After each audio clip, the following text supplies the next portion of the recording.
The Inheritance of Thorns.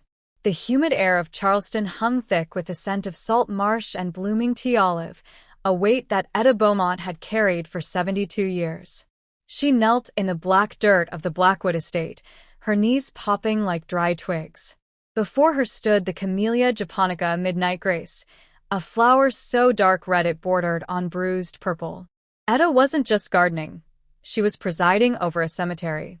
For 40 years, she had lived in the crumbling shadows of the Beaumont Manor, a house that time and the tax man had forgotten. She had sold the silver, the French rugs, and the crystal chandeliers to pay for her daughter Julianne's life in Atlanta. Julianne, who now wore power suits sharp enough to cut glass and spoke in the clipped tones of a woman who had successfully scrubbed the low-country mud from her heels.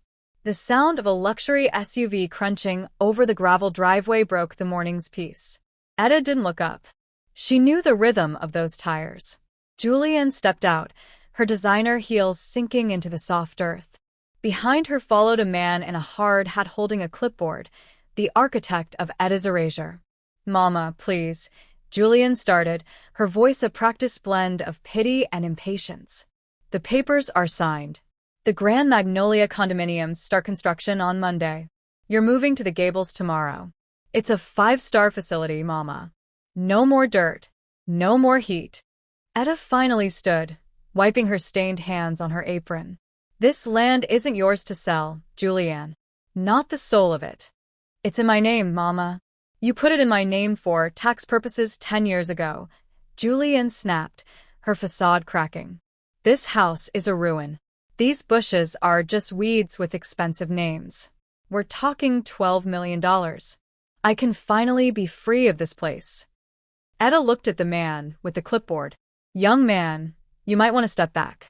The soil here is temperamental."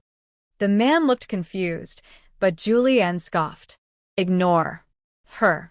She's just being dramatic. Start the survey at the North Grove, near those white camellias." "No," Etta said, her voice dropping into a register that made the birds go silent. "Not the North Grove." "Why not?" Julianne challenged, walking toward the grove of pristine, white-petaled flowers. "It's the best spot for the clubhouse.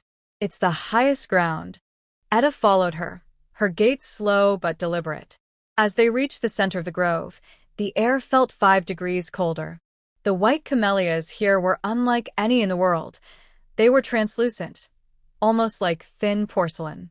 "You think I stayed here out of habit, Julia?" Etta asked. "You think I let this house rot around me because I liked the damp?"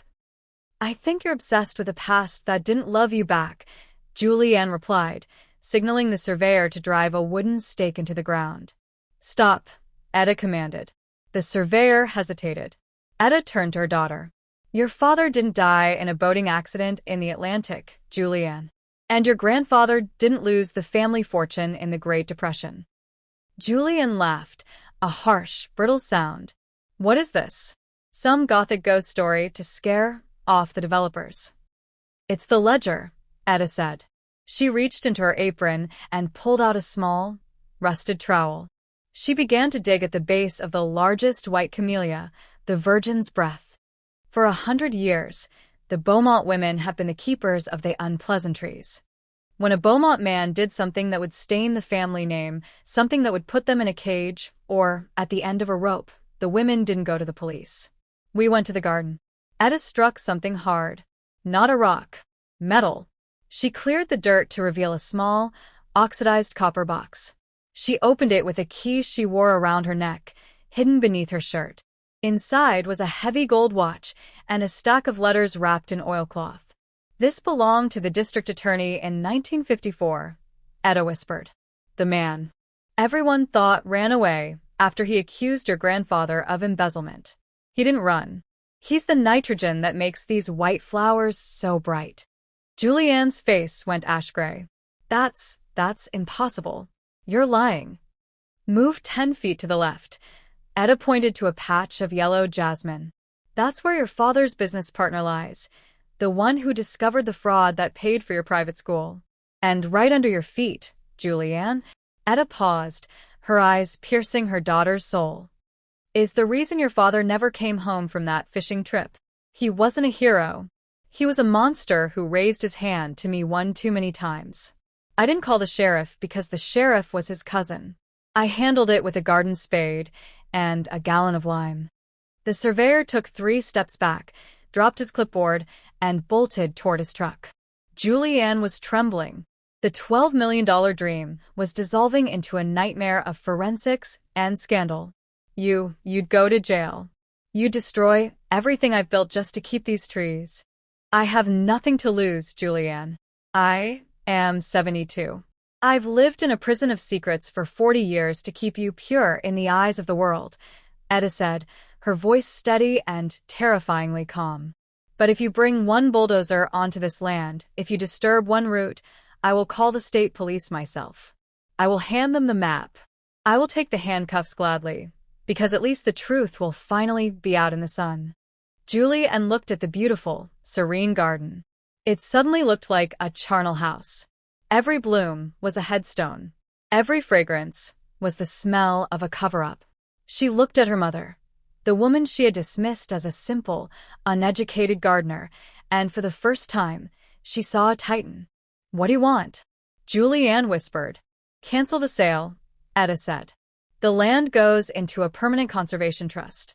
No one ever builds here. No one ever digs.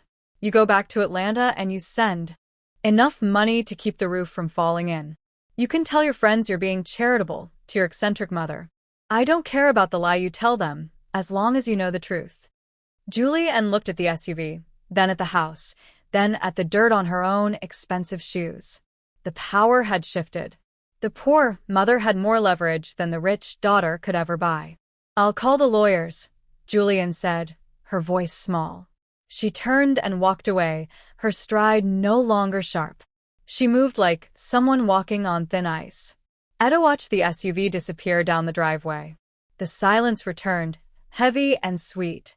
She knelt back down by the midnight grace camellia. She picked up her trowel and began to smooth the dirt she had disturbed. "It's all right now," she whispered to the ground. "Sleep. You're still safe." The sun began to set, casting long, bloody shadows across the petals. Etta didn't feel old, and she didn't feel tired. She felt like a queen who had successfully defended her borders. She had spent her life sowing life into the earth, and in return, the earth had kept her secrets. As the first evening stars appeared, Etta began to hum an old low-country tune. She had a lot of pruning to do. After all, a garden built on such a history required a very, very careful hand.